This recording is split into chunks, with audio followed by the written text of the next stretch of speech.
સુપ્રભાત, સીતારામ, જય શ્રી કૃષ્ણ. હું અને અમારો મિત્ર મારી વાત કરું તો 1990ની સાલથી આ પીપી સવાણી શાળા સાથે જોડાયેલા. બાળ મંદિરથી લઈને ધોરણ 12 સુધી આ જ શાળામાં અમે અભ્યાસ કર્યો. ત્યારબાદ અમે તો અમારું પૂરેપૂરું ભણતર આ સ્કૂલમાં કર્યું અને અત્યારે અમે જે કંઈ કહો જે કંઈ સફળતા મેળવી છે આ સ્કૂલના આભારે છે.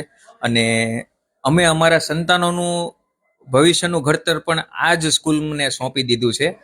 એટલે શિક્ષણથી લઈને સંસ્કાર તમામે તમામ ક્ષેત્રમાં આ શાળાનો ખરેખર જોવા જઈએ તો સિંહ ફાળો રહ્યો છે.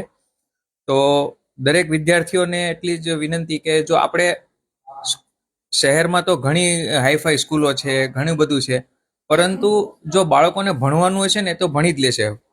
પરંતુ જો યોગ્ય માર્ગદર્શન મળી જાય ને તો કોઈ પણ બાળક ગમે તે પ્રકારનું આપણે સિદ્ધિ હાંસલ કરી શકે છે. તો એક સારા પ્રકારનું જે માર્ગદર્શન જે છે, જે અમને મળ્યું છે એવું જ આ બાળકોને હાલમાં પણ મળી રહ્યું છે. એ જ આ પીપી સવાણી સ્કૂલ.